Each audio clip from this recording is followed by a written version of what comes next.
नमस्कार मंडळी, श्री स्वामी समर्थ. अधिक महिना म्हणजेच धोंड्याचा महिना असणार आहे. अधिक महिन्यालाच आपण मलमास किंवा पुरुषोत्तम मास असंही म्हणत असतो किंवा म्हटले जाते. अधिक महिन्याचे स्वामी हे श्रीहरी विष्णू आहेत.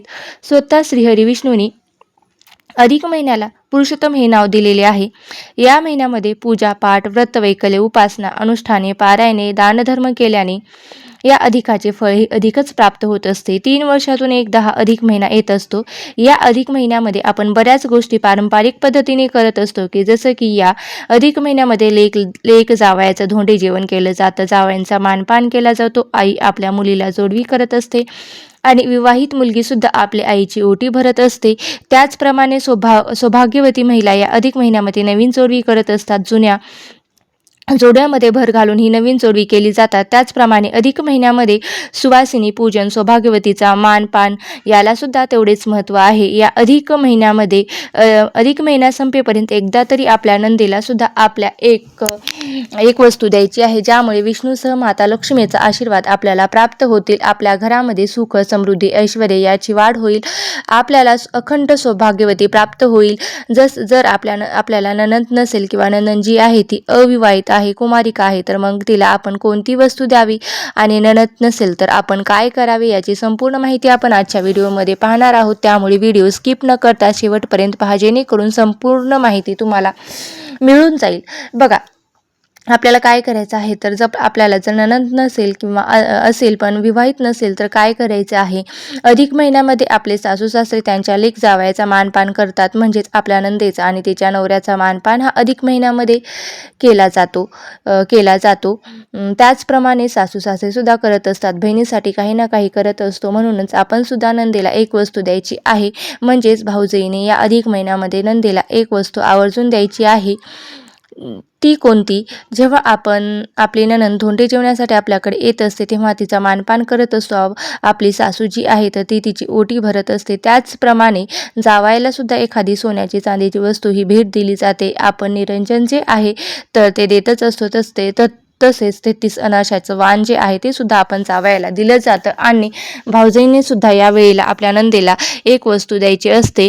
तर ती कोणती? आता काही कारणाने जर आपल्याला जावयाचं मानपान करणं शक्य होत नसेल, काही कारण असेल, तर घरामध्ये अधिक महिन्यामध्ये जावयाचा मानपान जो आहे तो काही कारणाने केला जात नसेल किंवा होत नसेल, अशा वेळेला सुद्धा आपण नंदीला बोलवू शकतो. तिला ही वस्तू जी आहे ती देऊ शकतो. ज्या दिवशी आपल्याला नंदीला ही वस्तू द्यायची आहे त्याच दिवशी आपल्याला सकाळी लवकर उठायचं आहे. त्यानंतर स्नान करायचं, अंघोळ करायचं, स्वच्छ वस्त्र कपडे परिधान करायचा, आपला उंबरठा मुख्य दरवाजा स्वच्छ करायचा. शक्य असेल तर आपल्याला छान अशी रांगोळी मुख्य दरवाजावर काढायची आहे.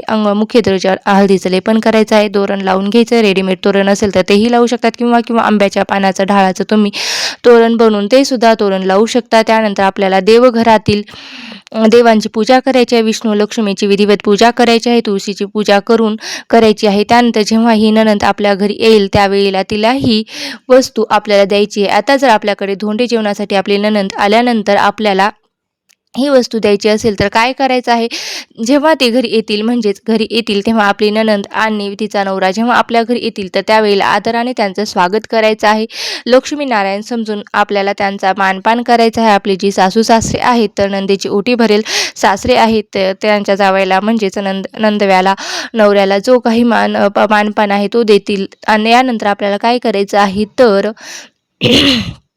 त्या नंदेचे आपल्याला पाय धुवायचे आहेत. पायावरती आपल्याला छोटंसं स्वास्तिक काढून घ्यायचे. स्वास्तिक चिन्हाची आपल्याला पूजा करायची आहे. म्हणजेच हळद, कुंकू, अक्षदा आणि फुलं आपल्याला त्या पायावरती अर्पण करायचे आहे. त्यानंतर नंदीला हळदी कुंकू लावायचं आहे आणि त्यानंतर तिला ही जी वस्तू आहे ती द्यायची आहे. यामध्ये आपण काय देऊ शकतो तर यामध्ये आपण हळदी कुंकवाचा करंडा देऊ शकतो किंवा काचेच्या हिरव्या बांगड्या ज्या आहेत त्यासुद्धा आपण देऊ शकतो. एखादी साडी देऊ शकतो किंवा तिची ओटी भरू शकतो देऊ शकतो. ही साडी देऊ शकतो.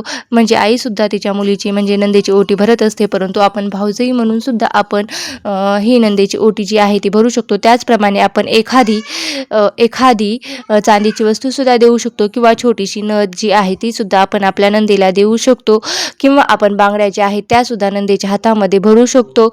कारण या अधिक महिन्यामध्ये नंदेच्या हातामध्ये बांगड्या भरण्याला सुद्धा तितकंच महत्त्व आहे. किंवा आपण एखादा छान मोगऱ्याचा गजरा जो आहे तो सुद्धा आपल्या नंदेला देऊ शकतो. शकतो किंवा 33 केळी आपण नंदीला देऊ शकतो किंवा इतर 33 फळे जी आहे ती आपण देऊ शकतो. त्याचप्रमाणे छोटासा रुमाल किंवा एखादं स्कार्फसुद्धा देऊ शकतो. कापूर, अगरबत्ती किंवा पूजेची एखादी वस्तूसुद्धा आपण नंदीला भेट म्हणून देऊ शकतो. अशा प्रकारची वस्तू आपल्याला देणे शक्य असेल त्या वस्तू आपण आपल्या नंदीला आपल्या ऐपतीप्रमाणे द्यायच्या आहेत. खास करून 16 जे सौभाग्याचे अलंकार आहेत ते त्यापैकी एखादी वस्तूसुद्धा आपण देऊ शकतो. हळदी कुंकवाचा करंडा असेल, बांगड्या असतील, छोटीशी नथ असेल, बिंदी, टिकली, मेहंदीचा कोन, नेल पेंट देऊ शकतो. अशी एक वस्तू द्यायची आहे. त्यानंतर आपल्याला नंदीच्या पाया पडायच्या आहेत. लक्ष्मी स्वरूप मानून आपल्याला तिला नमस्कार करायचा आहे. आपल्या घरामध्ये सुख समृद्धी नांदावी म्हणून आपल्याला प्रार्थना करायची आहे. अधिक महिन्यामध्ये नंदेचा मानपान ही सुद्धा विशेष मानला जातो.